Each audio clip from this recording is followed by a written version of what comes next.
Salut la Team Tech, j'espère que vous avez la forme. On se retrouve de nouveau pour la Tech Recap de la semaine où on dissèque ensemble toute l'actu la plus chaude de la planète tech et gaming. Et cette semaine, accrochez-vous bien parce qu'on a une avalanche de news. Au programme, Nvidia est sur tous les fronts, des tests de la monstrueuse RTX Pro 6000 Blackwell, la polémique autour des previews dirigées de la RTX 5060, des rumeurs sur les RTX 5080 Ti/Super et la 5090D pour la Chine, les premières RTX 5050 et même un prototype de Titan Ada qui refait surface. Chez AMD, c'est la RX 9060 XT qui se dévoile en détail et un aperçu de RDNA 5. Intel n'est pas en reste côté GPU avec des infos sur Arc Druid X4, la Pro B60, un teasing pour la B770 et une rumeur de B580 Custom. On plongera aussi dans le futur des CPU avec Intel Nova Lake S et les AMD Zen 7 et Medusa Zen 6, sans oublier les EPYC 4005 et Threadripper Pro 9000WX, les dernières avancées des fonderies Samsung et Intel. On couvrira également des news de chez ARM, la folie des moniteurs OLED 500 Hz et bien sûr les news gaming. Bref, un menu de titan, alors mettez-vous à l'aise, c'est parti.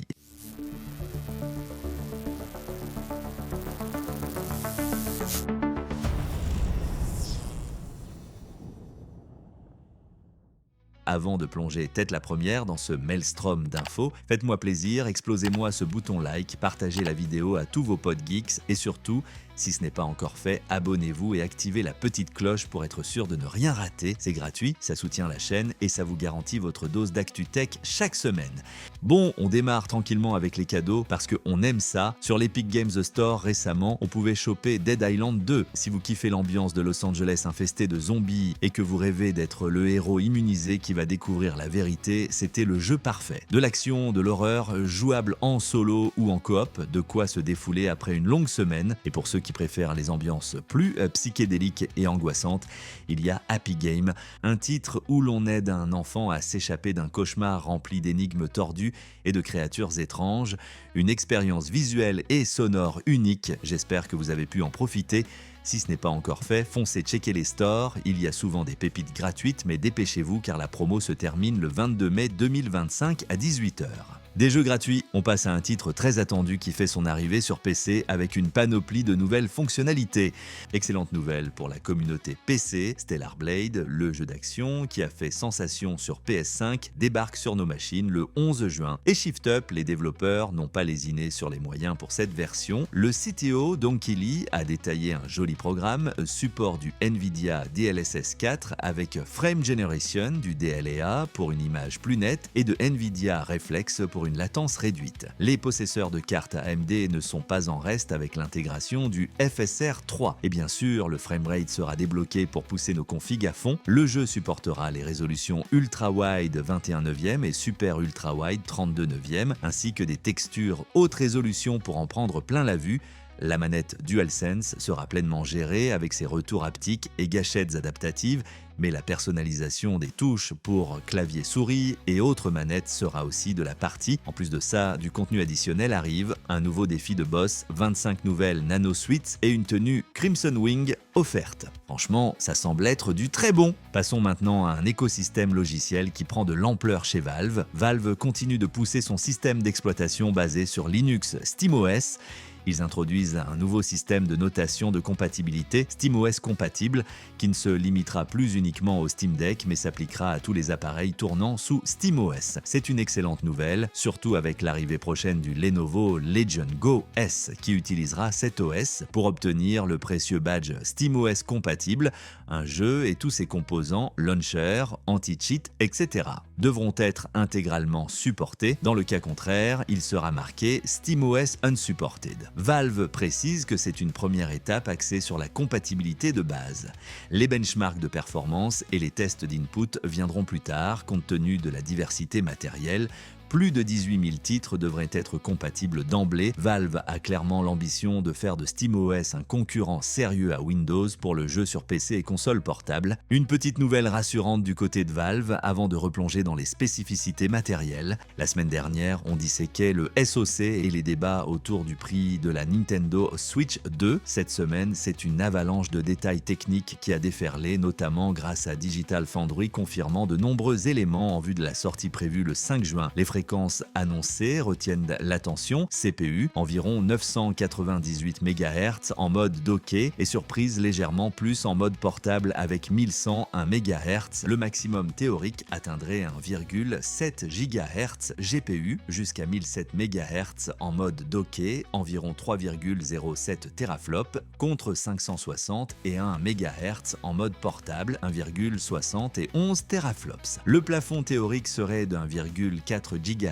Cette différence notable de puissance graphique entre les deux modes pourrait expliquer la présence d'un ventilateur actif intégré au nouveau dock. Côté mémoire, la console passe à 12 Go de LPDDR5X, 9 Go réservés au jeu, avec une bande passante atteignant 102 Go par seconde en mode docké et 68 Go par seconde en mode portable. Le stockage interne grimpe à 256 Go en UFS, extensible via carte microSD Express. L'écran LCD de 7,9 pouces offrira une définition 1080p avec compatibilité HDR10 et VRR jusqu'à 120 Hz en mode portable mais sans VRR via HDMI pour le moment.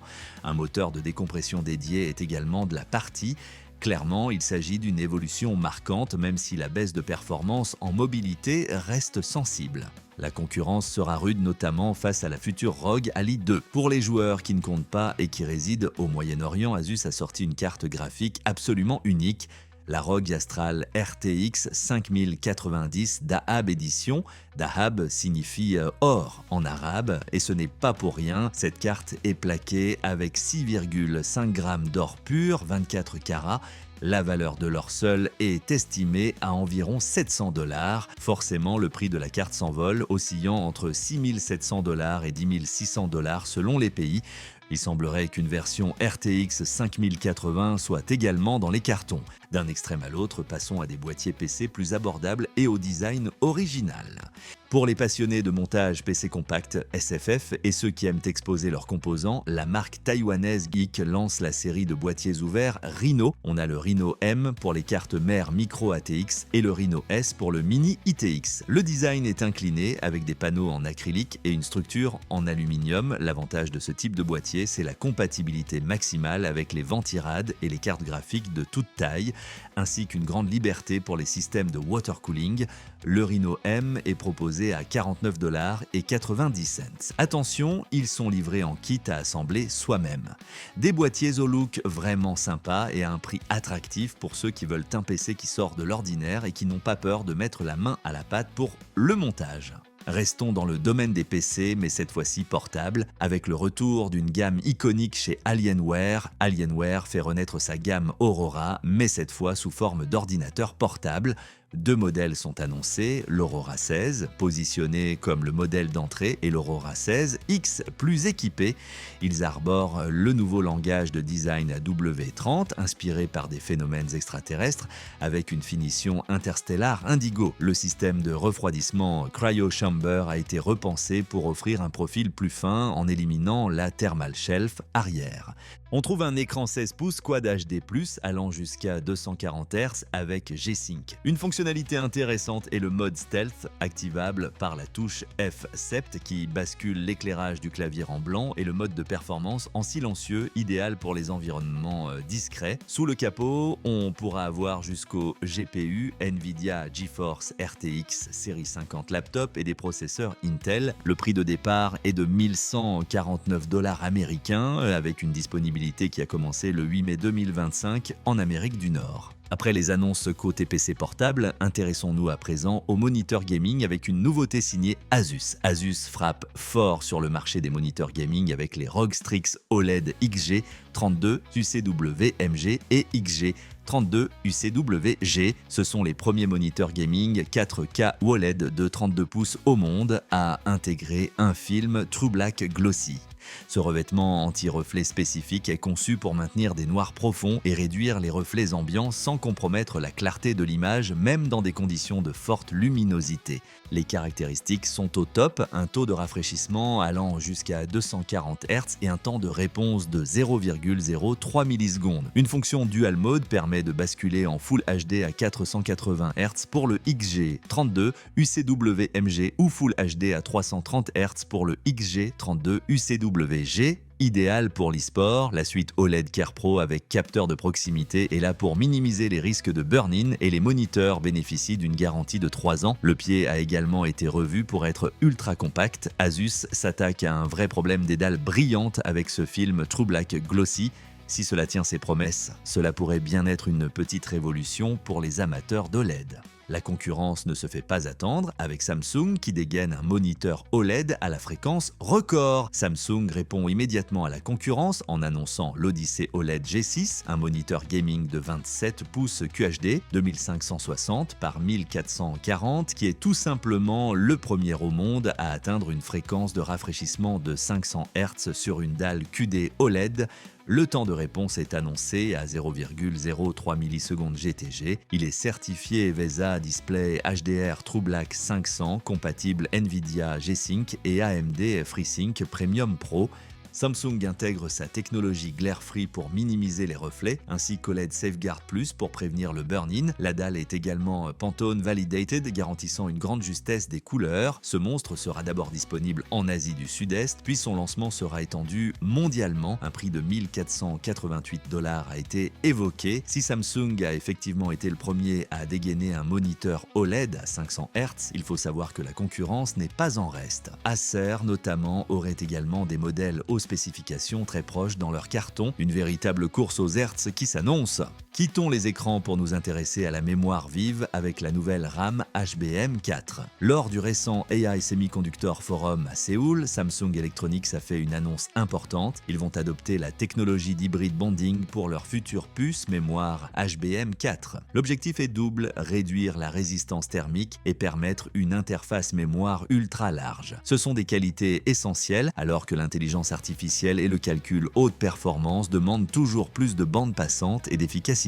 Contrairement aux méthodes actuelles qui utilisent de minuscules micro-soudures, micro-bumps et des matériaux de remplissage, l'hybrid bonding permet de lier directement les surfaces cuivre-cuivre et oxyde-oxyde. Cela résulte en des assemblages 3D plus fins et plus efficaces thermiquement avec des pas d'interconnexion inférieurs à 10 micromètres, améliorant l'intégrité du signal. SK hynix, de son côté, continue d'optimiser son procédé MRMUF. Si Samsung réussit à qualifier CHBM4 avec hybrid bonding pour une production en 2026, il pourrait prendre un avantage concurrentiel significatif. De la mémoire, passons à l'architecture des processeurs avec une simplification des noms chez ARM. ARM a décidé de faire un grand ménage de printemps dans la dénomination de ses plateformes de calcul pour aider les développeurs et les fabricants à mieux s'y retrouver. Fini les sigles parfois un peu cryptiques, place à des noms plus clairs et spécifiques à chaque marché. ARM Neoverse désignera les produits CPU pour serveurs. Ce nom était auparavant réservé aux cœurs IP pour serveurs. ARM Niva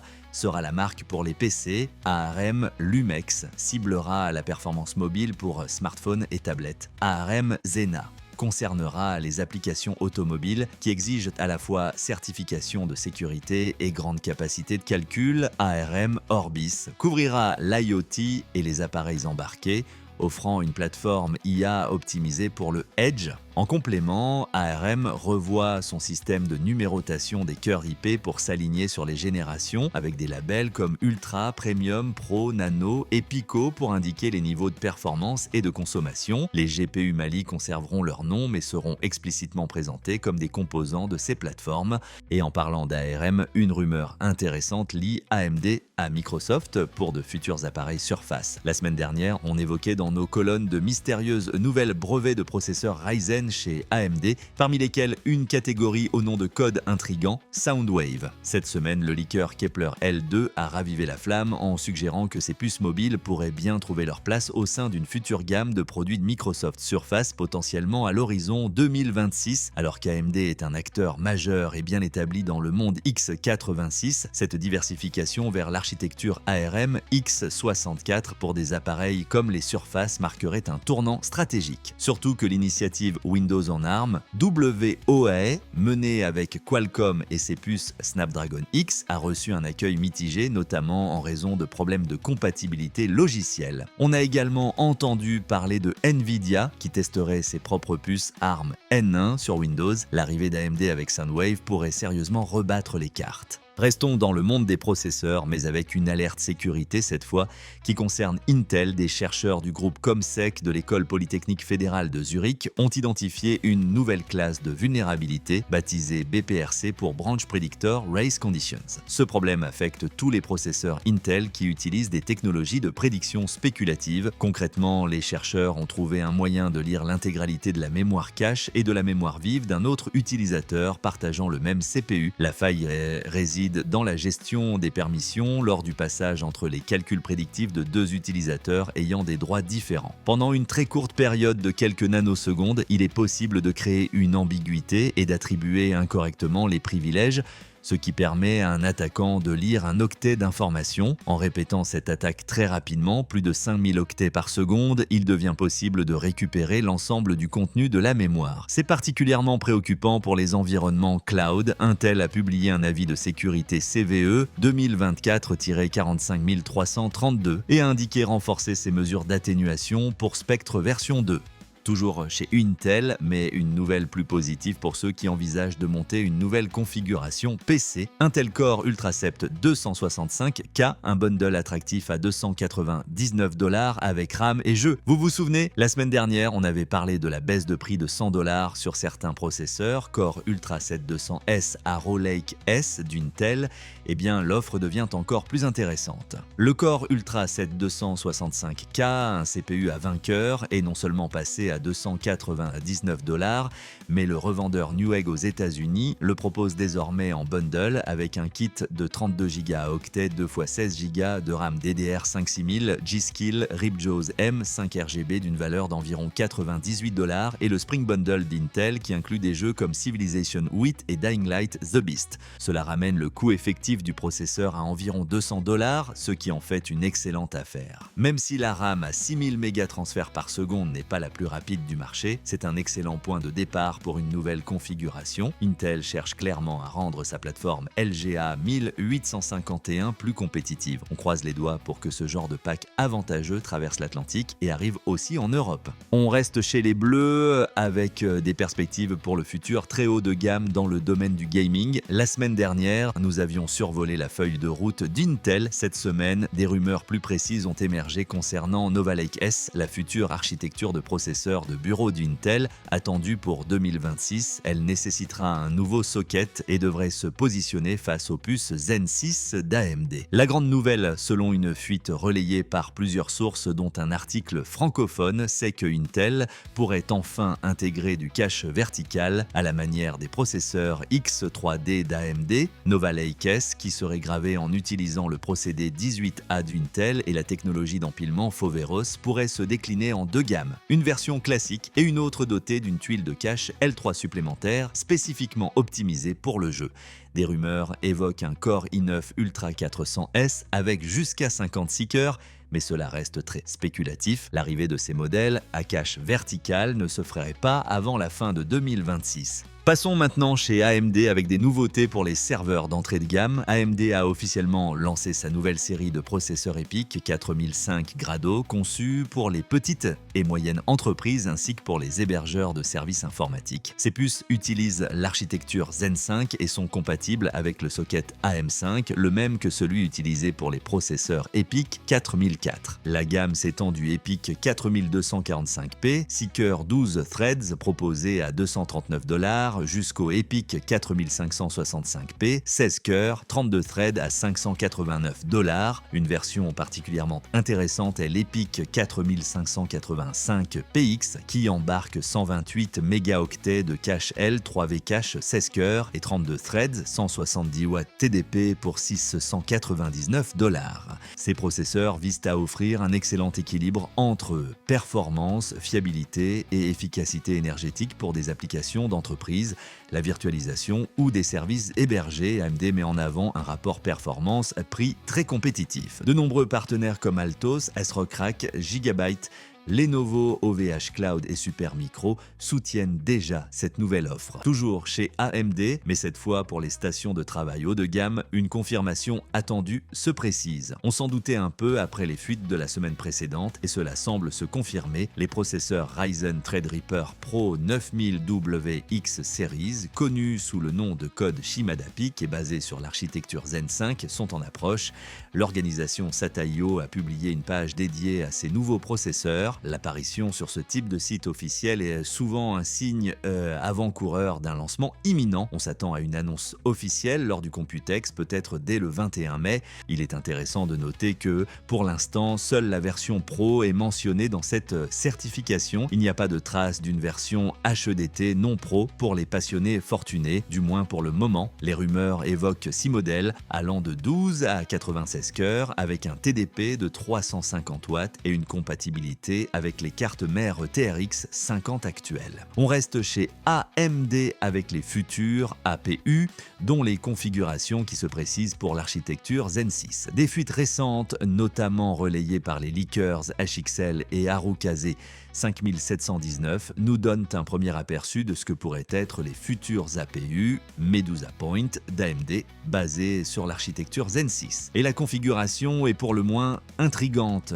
Il est attendu que les chiplets Zen 6 puissent embarquer jusqu'à 12 cœurs classiques contre 8 pour les générations Zen 1 à Zen 5. Pour Medusa Point, les modèles Ryzen 5 et Ryzen 7 adopteraient une configuration hybride. 4 cœurs classiques, 4 cœurs denses, probablement des cœurs Zen 6C plus compacts et de cœurs low power, une nouveauté pour AMD qui rappelle l'approche d'Intel. La partie iGPU serait une RDNA 3,5+, avec seulement 8 unités de calcul. Pour les Ryzen 9, AMD irait plus loin en ajoutant un CCD de 12 cœurs classiques en plus de cette configuration 4+4+2 pour un total impressionnant de 22 cœurs. C'est significativement plus que Strix Point et même que Strix Halo. Cependant, l'IGPU resterait à 8 CU RDNA 3,5+. C'est surprenant car Strix Point embarque 16 CU RDNA 3,5. Medusa Point semble donc privilégier la puissance CPU brute. Et si on se projetait encore plus loin dans le futur d'AMD avec des rumeurs concernant Zen 7, alors que l'architecture Zen 6 n'est même pas encore officiellement détaillée, le youtubeur Moore's Law is Dead a déjà lâché quelques informations à prendre avec d'énormes pincettes bien sûr sur ce que pourrait être Zen 7, une architecture qui ne verrait pas le jour avant 2027 voire plus tard. AMD poursuivrait sa stratégie de diversification des types de cœurs. Après les cœurs C, compacts et denses, Zen 7 pourrait introduire une nouvelle segmentation pour les cœurs denses, une variante low power et une variante efficiency en plus des cœurs Zen 7 classiques. Côté finesse de gravure, les CCD Zen 7 utiliseraient le procédé A14 de TSMC qui devrait intégrer la technologie Backside Power Delivery. Le 3DV Cache, quant à lui, passerait sur du N4 de TSMC. Le cache L2 par cœur pourrait doubler pour atteindre 2 mégaoctets et le 3DV Cache pourrait ajouter 7 mégaoctets de L3 par cœur. Un modèle EPYC basé sur Zen 7 pourrait comporter 33 cœurs par CCD pour un total de 264 cœurs avec 8 CCD. Le tape-out des premières puces serait envisagé pour fin 2026. Sortons des géants x86 pour découvrir un PC portable original basé sur l'architecture RISC-V et dédié à l'intelligence artificielle. Deep Computing a annoncé la disponibilité du DC-ROMA RISC-V AIPC, présenté comme le premier ordinateur portable au monde dédié à l'IA et basé basé sur l'architecture RISC-V. Cette machine est destinée à la communauté des développeurs. Ce PC est construit sur la plateforme modulaire des ordinateurs portables Framework et est animé par un SoC EIC7702X d'Eswin Computing qui intègre 8 cœurs CPU C5 P550. Il est équipé d'un NPU de 40 TOPS, d'un cluster de traitement vectoriel et supporte l'encodage vidéo 8K à 50 images par seconde. Il peut accueillir jusqu'à 64 gigaoctets de RAM LPDDR5 et 1 teraoctet de stockage NVMe. Le tout tourne sous Ubuntu Desktop 24.04 LTS. L'objectif est de permettre aux développeurs de travailler sur des modèles d'intelligence artificielle complexes comme les grands modèles de langage LLM directement sur l'appareil sans dépendre d'une connexion cloud, offrant ainsi un meilleur contrôle des données, de la vie privée et des coûts. Les précommandes sont ouvertes à partir de 349 $. Un petit mot sur les fonderies, où la course à la finesse de gravure continue de plus belle. Du côté des fonderies, la compétition est féroce. Samsung Foundry semble regagner du terrain sur son principal rival TSMC en ce qui concerne le procédé de gravure en 2 nanomètres Gate-All-Around ou GAA, également connu sous le nom de SF2. Des sources industrielles sud-coréennes et des analystes estiment que Samsung est en train de rattraper son retard. Le mois dernier, des fuites suggéraient que les rendements d'essai du SF2 de Samsung dépassaient la barre des 40%, tandis que ceux de TSMC avoisineraient les 60%. Des informations plus récentes de Chosun Biz indiquent que l'équipe de fonderie sud-coréenne est sur le point d'entrer dans la phase finale cruciale de l'évaluation des performances de son procédé 2 nanomètres. Des clients majeurs comme Nvidia et Qualcomm envisageraient d'utiliser le SF2 de Samsung comme une seconde source d'approvisionnement potentiellement pour des GPU grand public et professionnels de nouvelle génération chez Nvidia et pour de futurs AP mobiles chez Qualcomm. Les coûts de production des wafers 2 nanomètres chez TSMC étant apparemment plus élevés que prévu, les grands acteurs de l'industrie explorent des alternatives. Et justement chez Intel, on a des nouvelles de leur division fonderie et de leur roadmap.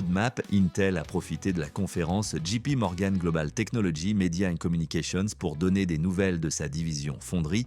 Le directeur financier David Zinsner a annoncé que Intel Foundry devrait enfin atteindre le seuil de rentabilité en 2027. Cette étape coïncidera avec la mise en service de leur procédé de fabrication avancé 14A. Intel a investi des milliards dans de nouvelles usines et équipements pour concurrencer TSMC et Samsung. La première étape majeure est le procédé 18A dont le premier produit, nom de code Panther Lake pour les PC grand public, arrivera fin 2025 avec une production en volume en 2026.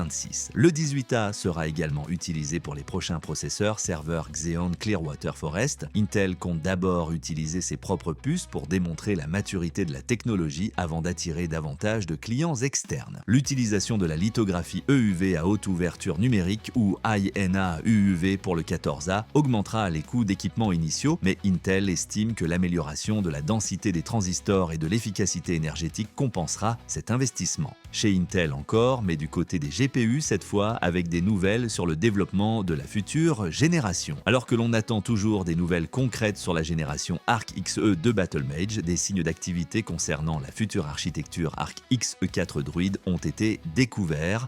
Le dataminer X86 d'Edenbach a partagé une capture d'écran de logs internes d'Intel Dawn Lucy CQ datée du 16 janvier, montrant que des ingénieurs travaillaient activement sur la Gen 15 XE4 alias Druid. Cela corrobore les déclarations de Tom Peterson d'Intel en décembre 2024, qui avait confirmé que l'équipe hardware avait finalisé le développement technique de XE3 Celestial et était déjà passé à la suite. Le développement des futures générations de GPU Intel suit donc son cours, même si le voile reste encore épais sur Battlemage. Et toujours chez Intel, avant de parler de rumeurs plus folles, une nouvelle concrète concerne le positionnement tarifaire de l'Arc B580 existante. Juste avant le coup d'envoi du salon Computex, la carte graphique Intel Arc B580, notamment dans son édition de référence, s'affiche à un nouveau prix plancher de 269 € chez certains revendeurs allemands. C'est une baisse notable par rapport à son pic de 309 € constaté il y a quelques mois et cela représente son tarif le plus bas depuis son lancement. Alors, simple ajustement ou manœuvre stratégique, si l'on convertit le prix officiel en dollars américains en euros et qu'on retire la TVA, la différence n'est pas spectaculaire mais le timing interroge. Intel a déjà commencé à dévoiler des indices concernant des annonces pour sa gamme Arc lors du Computex avec la Pro B60 pour station de travail déjà confirmée. Si de nouvelles cartes graphiques destinées aux jeux vidéo sont effectivement prévues, cette baisse de prix pourrait viser à écouler les stocks de la B580 ou à la repositionner face à une offre actualisée. Il est aussi fort probable que Intel anticipe l'arrivée des concurrentes directes que sont les Radeon RX 9060 XT et GeForce RTX 5060. Dans ce contexte, les 12 gigaoctets de VRAM de la B580 restent un argument de poids, surtout lorsqu'on connaît l'impact de la mémoire graphique sur les performances dans les jeux récents. Poursuivons avec une rumeur assez folle concernant une version custom de cette même carte. Voici une rumeur qui sort un peu de l'ordinaire. Un partenaire d'Intel serait en train de travailler sur une version à double processeur graphique de la carte graphique Arc B580. Ce n'est pas une blague. Cette carte custom, qui pourrait être exclusive à ce partenaire, embarquerait non seulement deux puces graphiques BMG G21, mais aussi une capacité mémoire doublée atteignant un total de 48 gigaoctets. Clairement, une telle carte ne viserait pas le marché du jeu vidéo grand public. On ne dispose pas d'informations sur d'éventuels autres partenaires impliqués dans des projets similaires. Interrogé, le partenaire en question n'a pas pu commenter en raison d'un accord de confidentialité, ce qui tend à donner du crédit à cette rumeur. Si elle se confirme, cette carte pourrait être dévoilée lors du salon Computex. Ce serait un projet excitant pour les passionnés, car les configurations à double processeur graphique destinées au grand public se font très rares. Peut-être est-ce lié au fait que la version Arc B580 24 gigaoctets standard ne semble pas prévue pour un lancement imminent. Toujours dans la gamme Arc Battlemage, une confirmation intéressante vient d'un partenaire d'Intel. Dans la brève précédente, j'évoquais déjà la confirmation de l'Arc Pro B60. Eh bien, à l'approche des annonces du Computex, cette information vient d'être appuyée par un indice concret. En parcourant le site du constructeur Maxson, on peut désormais y voir une nouvelle catégorie baptisée Arc Pro B60. Aucun produit n'y est encore listé, mais cette simple apparition confirme que ce modèle est bel et bien en préparation et qu'un lancement est proche. Selon les rumeurs persistantes, cet Arc Pro B60 serait doté de 24 gigaoctets de VRAM et reposerait sur la puce BMG G21, la même que celle utilisée pour les Arc B580 et B570. Elle adopterait un design blower, ce qui la destine clairement aux stations de travail plutôt qu'au gaming. Il est d'ailleurs plausible que cette version professionnelle partage une base matérielle, notamment le circuit imprimé, avec une hypothétique version gaming de la Arc B580 en 24 gigaoctets. Cette dernière, toutefois, ne semble pas prévue pour un lancement immédiat, à en croire Maxson. Et pour les joueurs qui attendent du Battlemage plus puissant, Intel laisse planer le suspense. Alors qu'Intel a confirmé une annonce pour sa gamme Arc Pro à Computex, les joueurs, eux, attendent avec impatience des nouvelles d'une carte Battlemage plus puissante pour le gaming. Les rumeurs évoquent depuis des mois une Arc B770, basée sur une puce BMG G31 plus conséquente qui succéderait à l'Alchemist A770.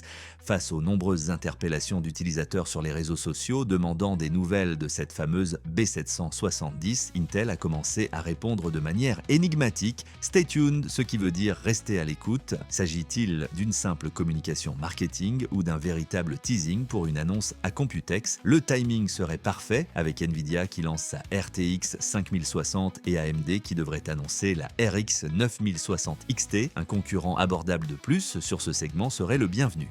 Après Intel, passons chez AMD pour voir ce qui se trame pour sa prochaine génération de GPU. Alors que la génération RDNA 4 se déploie sur le milieu de gamme, les regards se tournent déjà vers l'avenir chez AMD. Le leaker Kepler L2, connu pour ses trouvailles dans les méandres du code, a d'abord repéré des références à une nouvelle architecture GPU AMD, GFX 13. Ce nom de code interne serait le successeur de GFX 12, qui correspond à RDNA 4.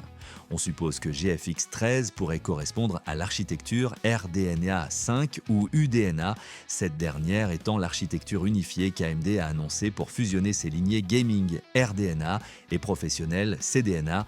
Des propriétés comme Enable Wave Group ont été trouvées dans les patchs open source, ce qui selon Kepler pourrait être lié au Streaming Wave Coalescer, SWC, un mécanisme visant à optimiser l'exécution des unités de calcul, s'apparentant à une forme d'exécution pseudo out of order. Quelques jours après cette première mention, le même leaker a fait une nouvelle découverte. La cible GFX 13+ est apparue dans des mises à jour de code au niveau du noyau kernel. Si GFX 13 est bien RDNA 5 ou UDNA, l'ajout du plus pourrait indiquer une révision, une variante optimisée ou une implémentation spécifique de cette future architecture.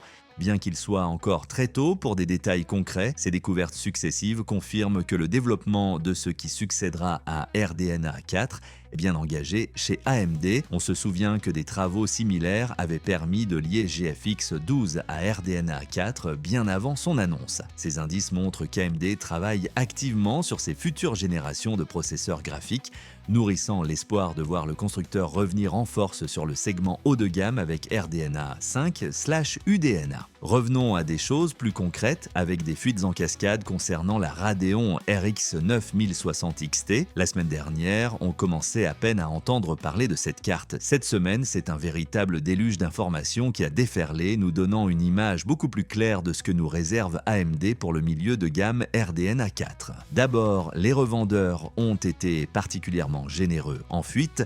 Des modèles custom XFX Swift Radeon RX 9060 XT en version 16 Go GDDR6 avec un design triple fan et 8 Go GDDR6 Dual Fan sont apparus sur Amazon.com. Les prix probablement des placeholders étaient de $520 pour la version 16 Go et 450 pour la version 8 Go. Le boost clock de référence d'AMD pour cette puce Navi 44 XT serait de 3230 MHz, mais XFX pousserait ses cartes jusqu'à 3320 MHz. Le leaker Momomo US a repéré deux modèles Acer Nitro RX 9060 XT overclocké d'usine chez un vendeur suisse au prix de 556 francs suisses et 70 centimes et 508 francs suisses et 30 centimes, TVA incluse, soit environ 660 et 603 $. Ces tarifs semblent élevés face à la GeForce RTX 5060 Ti, mais il faut attendre les prix officiels d'AMD attendus lors du Computex, possiblement le 21 mai. ASRock rejoint Gigabyte, XFX et Acer, avec 4 modèles RX 9060 XT enregistrés auprès de l'agence sud-coréenne RRA le 9 mai. Les gammes Steel Legend et Challenger se déclinent chacune en 8 et 16 Go.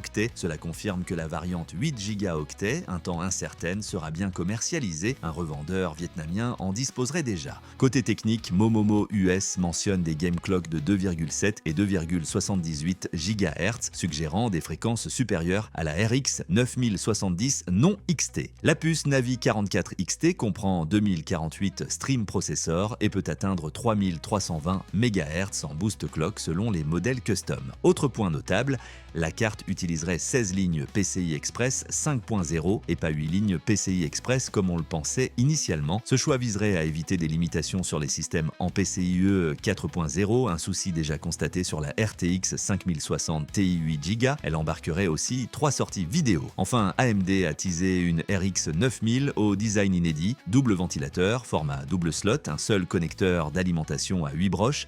Ce rendu ne représente pas un design de référence commercialisé mais une interprétation artistique. Les cartes RX 9060 seront distribuées exclusivement par les partenaires AIB. Le lancement est attendu pour le 21 mai avec une disponibilité générale espérée en juin. Du côté de chez Nvidia, la GeForce RTX 5050 fait ses premières apparitions sur des ordinateurs portables, alors que Nvidia s'apprête à lancer sa GeForce RTX 5060 pour ordinateurs de bureau et portables attendus dans les prochains jours. Comme on en parlait la semaine dernière avec une date au 19 mai, sa petite sœur, la GeForce RTX 5050 Laptop, commence à faire son apparition. Lenovo est le premier fabricant à afficher officiellement des systèmes équipés de cette RTX 5050. On la retrouve dans leur gamme LOQ et Legion 5. Ces configurations sont positionnées comme plus abordables, bien que les prix listés par des revendeurs comme Laptops Direct UK entre 1150 livres et 1350 livres, soit environ 1430 $ à 1680 $, semblent assez élevés pour une supposée entrée de gamme, surtout quand on s'attend à des RTX 5060 laptops autour de 1100 $. Les deux ordinateurs portables Lenovo concernés sont équipés de processeurs Intel Raptor Lake HX de 13e génération. La RTX 5050 est confirmée avec 8 Go de mémoire comme la RTX 5060. Le type de mémoire n'est pas encore officiellement confirmé, mais le leaker Momomo a suggéré qu'il pourrait s'agir de GDDR7. Après les premiers pas de la RTX 5050, place face à une polémique qui vient déjà ternir le lancement de sa grande sœur. Le lancement de la RTX 5060 s'accompagne d'une vive controverse concernant l'accès aux pilotes pour la presse. Initialement, il semblait qu'aucun média n'aurait de pilote avant la sortie officielle, empêchant les tests indépendants. Le jour J, la réalité était plus complexe. Nvidia aurait en fait accordé les pilotes à un nombre très limité de médias, à la condition expresse de publier des previews. Le hic, c'est que le contenu de ces previews, comme les jeux sélectionnés, les paramètres, les technologies mises en avant telles que le Frame Generation, auraient été largement, voire entièrement dictées par Nvidia. Des publications comme GameStar Tech ont confirmé avoir accepté ces termes, expliquant que c'était le seul moyen d'obtenir le pilote en avance pour ensuite pouvoir réaliser leurs propres tests complets et indépendants. Ils ont souligné ne pas avoir eu la liberté de choisir les conditions de mesure pour la preview. Cette pratique est jugée très inhabituelle et soulève des questions car ces previews au contenu contrôlé, et pas toujours clairement identifiés comme tels, pourraient induire les consommateurs en erreur en leur faisant croire à des tests exhaustifs. Ce n'est d'ailleurs pas la première fois que Nvidia est accusée de contrôler sa communication. En 2020, elle avait temporairement privé le média Hardware Unboxed d'accès aux échantillons pour avoir mis l'accent sur la rasterisation plutôt que sur le ray tracing. Bref, si vous attendez des tests fiables et complets de la RTX 5060, il vaudra mieux patienter jusqu'après le Computex. La plupart des médias se concentreront sur la couverture du salon et n'auront le temps de tester le nouveau GPU qu'à leur retour. En parallèle, des indices sur une version desktop de cette GeForce RTX 5050 commencent à émerger. Le fabricant chinois Maxon a récemment enregistré plusieurs références de cartes graphiques RTX 5058 Go auprès de la Commission économique eurasienne (EEC). Ces dépôts, datés du 12 mai, concernent principalement leur gamme iCraft avec certaines mentions TR qui pourraient indiquer de futurs modèles Terminator. Ces documents confirment également l'existence d'une variante avec 8 Go de mémoire. Il est cependant peu probable que Nvidia dévoile officiellement la version desktop de la RTX 5050 lors du Computex la semaine prochaine. L'attention devrait plutôt se porter sur la GeForce RTX 5060 non TI 8 Go attendue aux alentours de 299 $ qui ciblera les joueurs au budget plus serré. Toujours chez Nvidia, on monte en gamme avec une pièce de collection qui refait surface grâce à un célèbre overclocker. L'expert en overclocking Roman Derbauer, Hartung, a réussi à mettre la main sur un véritable artefact, un prototype de la Nvidia Titan Ada, une carte graphique phare qui n'a finalement jamais été commercialisée. Cette bête de course embarque un GPU AD102 entièrement débloqué, avec ses 144 streaming multiprocesseurs, soit 18 432 cœurs, CUDA environ 12% de plus que la RTX 4090 commercialisée. Pour accompagner cette puissance brute, Nvidia avait doté la carte de pas moins de 48 Go de mémoire GDDR6X sur un bus de 384 bits, soit le double de la capacité de toute autre carte ADA grand public. Le système de refroidissement est un imposant quad slot à flux traversant dans la couleur beige classique des Titans. Le PCB est particulier, divisé en 3 sections. 2 connecteurs d'alimentation 16 broches suggèrent une consommation visée bien au-delà de 600 watts, même si les tests de Derbauer n'ont pas dépassé 450 watts, probablement à cause d'un V-BIOS et de pilotes préliminaires. En termes de performance, la Titan Ada se situe entre 10 et 22% au-dessus de la RTX 4090, la positionnant entre cette dernière et la nouvelle RTX 5090. Alors que la génération Blackwell de Nvidia n'est pas encore totalement déployée, des rumeurs concernant un rafraîchissement de mi-cycle commencent déjà à prendre de l'ampleur. Les dernières informations, provenant notamment d'un tipster sur Baidu, suggèrent qu'une GeForce RTX 5080 Super ou TI, le nom n'est pas encore fixé, pourrait arriver avant la fin de l'année. Elle viserait à combler le vide entre la RTX 5080 de base, 16 Go de GDDR7 et la RTX 5090 32 Go. Ce modèle Super/TI embarquerait 24 Go de mémoire GDDR7, offrant un coup de pouce pour les jeux et applications gourmands en VRAM. Fin avril, des rumeurs en provenance d'un forum chinois laissaient déjà entendre que Nvidia pourrait proposer des versions rafraîchies de ses RTX 5080 et RTX 5070. Si les noms exacts, TI ou Super, restent incertains, cette idée refait surface, suggérant un lancement potentiel d'ici la fin de l'année. Plus spécifiquement, une RTX 5080 TI ou Super est de nouveau évoquée. Les derniers retours font état d'une carte équipée de 24 Go de mémoire, ce qui corrobore les rumeurs précédentes. Pour atteindre cette capacité, Nvidia pourrait simplement utiliser des puces mémoire de 3 Go au lieu de 2 Go. Reste à savoir si des modifications seraient apportées au GPU lui-même, plus de cœurs CUDA, fréquence plus élevée. Parallèlement, la RTX 5090D, version spécifique à la Chine, serait en cours de refonte en raison des nouvelles restrictions à l'exportation américaine. Cette nouvelle 5090D verrait son nombre de shaders considérablement réduit, passant de 21 760 à 14 080 cœurs, similaire à la RTX Pro 5000. Cela la ramènerait probablement à des niveaux de performance proches de la RTX 4090. L'architecture mémoire pourrait également être touchée, passant d'un bus 512 bits à 384 bits, réduisant la bande passante même en conservant 32 gigaoctets de GDDR7. Certaines fuites évoquent même une réduction de la VRAM à 24 gigaoctets, ce qui la placerait curieusement au même niveau que la rumeur de la 5080 Super. Cette rumeur coïncide avec les discussions sur la nouvelle version de la RTX 5090D pour la Chine. Certains suggèrent même que si cette RTX 5080 Ti Super propose des caractéristiques similaires à la future 5090 débridée, elle pourrait être commercialisée sous ce nom en Chine. Cependant, une simple augmentation du nombre de cœurs CUDA de 31% par rapport à la RTX 5080 actuelle semble peu probable au vu des gains modestes observés sur les précédentes générations Super. Dans la foulée de ces rumeurs, une nouvelle déclaration provenant d'un partenaire officiel de Nvidia en Asie apporte une pièce supplémentaire au puzzle en jetant le doute sur l'identité réelle de cette carte à 24 gigaoctets de VRAM. Si la rumeur d'une GeForce RTX 50 avec 24 Go de mémoire se confirme, ce ne sera peut-être pas la RTX 5080 Super attendue, mais plutôt une version modifiée de la RTX 5090D pour le marché chinois. Nvidia a rencontré des difficultés avec sa RTX 5090 en Chine en raison des restrictions à l'exportation américaine, ce qui a conduit à la création de la RTX 5090D avec des performances IA limitées. De nouvelles réglementations empêchent désormais la distribution de ces cartes.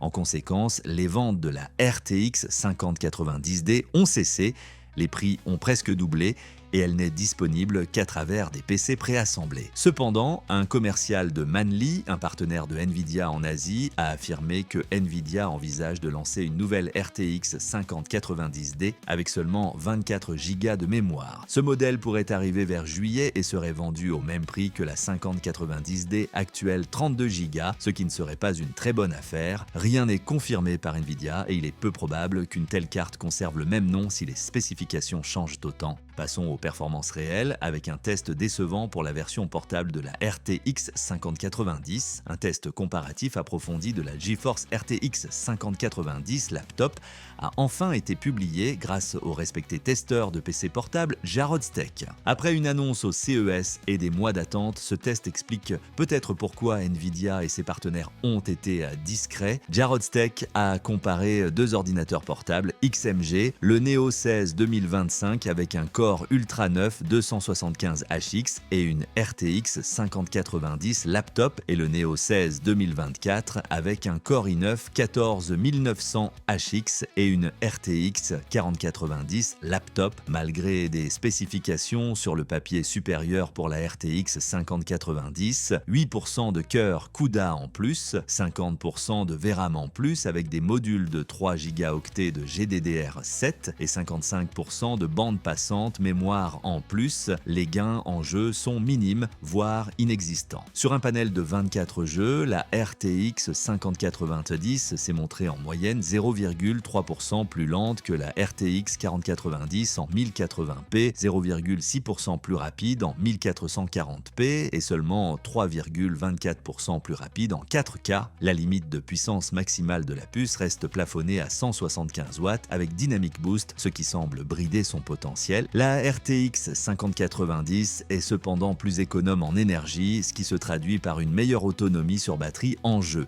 Mais en termes de rapport performance-prix, la RTX 4090 laptop reste un meilleur choix pour le gaming pur. Restons dans le très haut de gamme Nvidia, mais pour les professionnels cette fois, avec des tests de la nouvelle carte Blackwell. La semaine dernière, on annonçait son arrivée. Cette semaine, les premiers tests de la Nvidia RTX Pro 6000 Blackwell Workstation Edition sont là. Cette carte, qui est essentiellement le successeur spirituel de la gamme Titan, embarque la puce GB202 avec la bagatelle de 24 064 cœurs CUDA et une quantité impressionnante de 96 Go de mémoire GDDR7. Elle consomme également plus que la RTX 5090 grand public avec un TGP maximal de 600 watts. Pour résumer, c'est 10% de cœur GPU en plus que la RTX 5090, 3 fois plus de mémoire et la même bande passante mémoire. Cette carte professionnelle se vend déjà à plus de 8 000 $.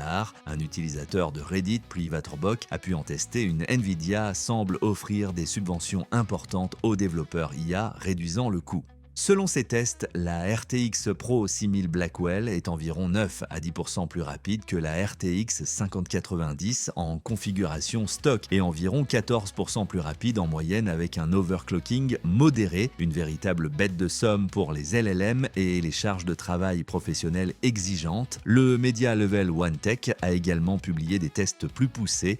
En attendant, on a une nouvelle concernant une technologie mémoire chez Nvidia avant de conclure avec les récompenses. La nouvelle technologie de mémoire modulaire SOCAMM pour System on Chip Advanced Memory Module développée par Nvidia en collaboration avec ses partenaires Mémoire, SK Hynix, Samsung et Micron pourrait voir son déploiement commercial reporté. Initialement, cette mémoire LPDDR5X innovante était pressentie pour accompagner le superchip Nvidia GB300 Grace Blackwell Ultra. Cependant, selon ZDNet Korea, Nvidia aurait informé ses partenaires d'un report. La technologie SOCAMM ne ferait finalement pas ses débuts avec la génération actuelle de puces d'entreprise Grace Blackwell. De nouvelles théories suggèrent un report à la prochaine génération, potentiellement avec l'architecture GPU Rubin que Nvidia a brièvement teasé lors de la GTC 2025 pour une sortie au second semestre 2027. Des difficultés liées à la conception, au packaging des puces Blackwell, ainsi que des problèmes de fiabilité sur la carte mère Cordelia conçue pour SOCAMM et des soucis de dissipation thermique du module SOCAMM lui-même seraient à l'origine de ce report. Et pour finir ce marathon d'actualité Nvidia, une bonne nouvelle, l'entreprise a reçu de prestigieuses récompenses lors des Best Choice Awards de Computex, saluant ses innovations dans divers domaines. La Nvidia GeForce RTX 5090 GPU a remporté le prix dans la catégorie gaming et divertissement. Le système de commutation InfiniBand Nvidia Quantum X Photonics a été primé dans la catégorie réseau et communication. Le supercalculateur personnel Nvidia DGX Spark a gagné dans la catégorie ordinateur et système. Enfin, deux produits phares ont reçu les prestigieux Golden Awards, le système Nvidia GB200 NVL72 connectant 36 CPU Grace et 72 GPU Blackwell et la plateforme de développement de modèles de fondation pour l'IA physique Nvidia Cosmos. Ces récompenses soulignent la fonctionnalité, l'innovation et le potentiel commercial des technologies Nvidia. Pour rappel, Jensen Huang, le PDG de Nvidia, tiendra une keynote à Computex le lundi 19 mai. Et voilà, c'est la fin de ce Tech Recap absolument gigantesque. On a vraiment couvert un spectre immense d'actualités et maintenant, c'est à vous de jouer dans les commentaires. Quelle est la news, l'annonce, la rumeur qui vous a le plus interpellé, choqué, excité cette semaine? Dites-moi tout, j'ai vraiment hâte de lire vos avis et de lancer la discussion. N'oubliez pas le petit geste qui fait plaisir. Un grand pouce bleu si cette émission vous a plu, partagez-la avec tous vos potes qui ont besoin de leur dose d'actu high-tech. Et bien sûr, si ce n'est pas déjà fait, abonnez-vous à la chaîne et activez cette fameuse cloche pour ne rien manquer des prochains Tech Recap. On se donne rendez-vous la semaine prochaine pour une nouvelle plongée au cœur de l'actualité technologique. D'ici là, portez-vous bien. Salut!